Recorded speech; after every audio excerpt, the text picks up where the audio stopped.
Hello, and thanks for joining us here at Tech24. I'm Annelise Borges. Coming up, beyond Facebook and Twitter, Weibo, Weixin, Line, Blablacar, Lychee, YouFace, and Pebble. If these words mean nothing to you, you really need to watch this program and make your social world bigger. And in Test 24, our correspondent in the Danish capital tests the eye tracker, a new technology that may revolutionize the way we operate computers, smartphones, and tablets.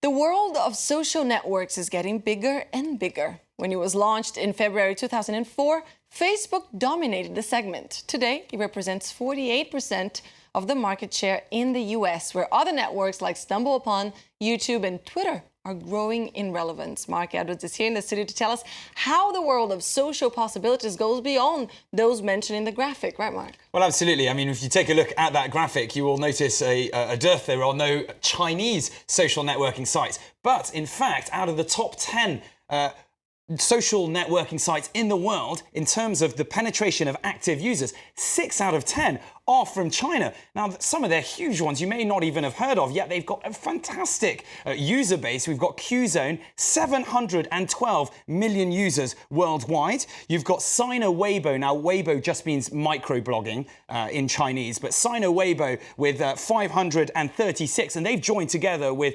China's eBay, if you will, called Alibaba Taobao, and they've got 500 million active users as well. So if you have a look at that, I mean, Qzone, almost three times as many as Twitter. But it's not just about China, but it is more or less about Asia. We've got Line from Japan. Now, you're a very knowledgeable journalist, Annelise, so you've probably heard of Line, but not in terms of, it's probably seen more as just the Japanese social networking site.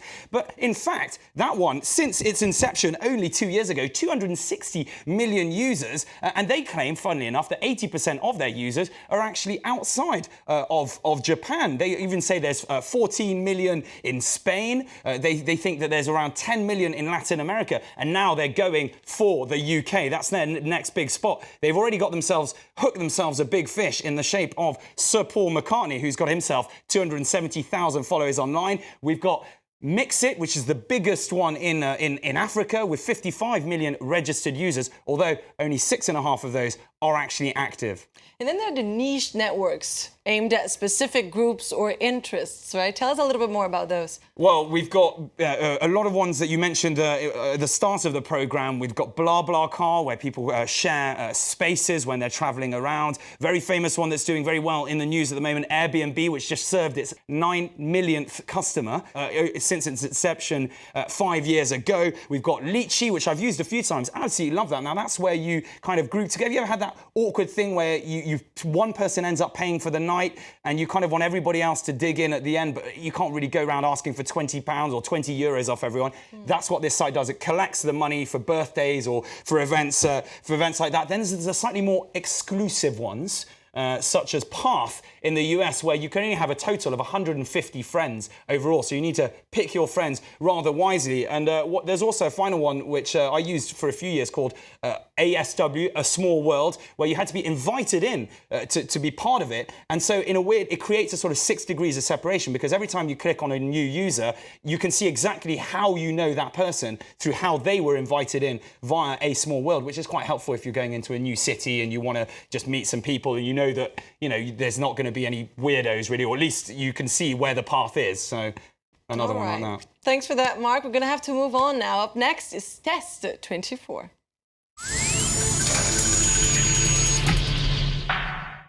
Eye Tracker is a new technology that may revolutionize the way we operate computers, smartphones, and tablets. Instead of using a mouse to navigate our way around the screens, everything will be done in the blink of an eye, as Malcolm Brabant reports from the Danish capital, Copenhagen.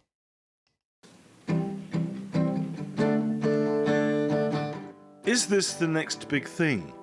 Engineer Sebastian Stuck is reading music hands-free. His eye movements are controlling sheet music on the computer screen. It works by reflecting infrared light at the pupil of the eye. An onboard camera records the reflection that enables eye tracking or control of the screen. It tracks the pupil movements you make when you look at a screen, And based on that, we can actually determine the X and Y position of the gaze on the screen. And you can use that, for instance, to navigate and scroll a note, as I do when I play the guitar. It will enable you to interact with devices in ways you only dreamed was possible.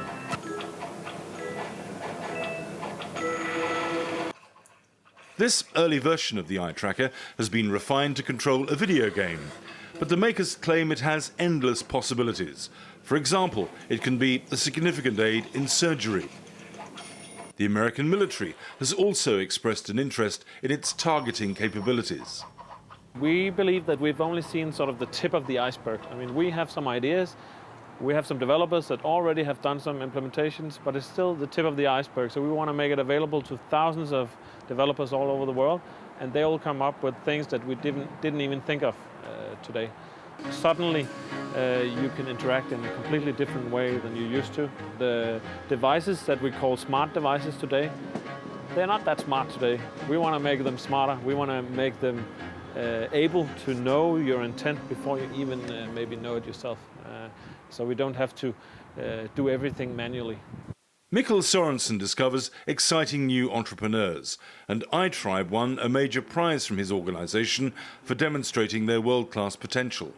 It's a multi-billion dollar industry, and right now they have the chance to revolutionize the way that we work with smartphones. They're facing a massive market, and I do believe that we could be looking at the entrepreneurial superstars of tomorrow as we've seen it with Skype.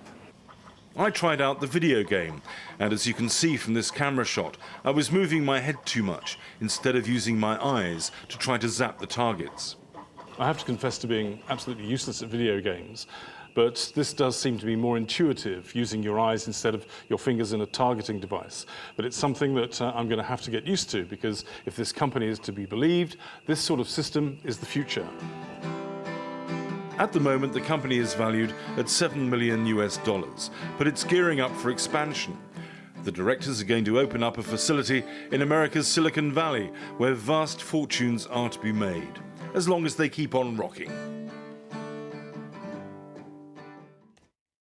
That's all we have time for. Thank you for tuning in for another edition of Tech24. You can get in touch with us via Facebook or on Twitter. Our hashtag is Tech24. We leave you today with the amazing secret monitor.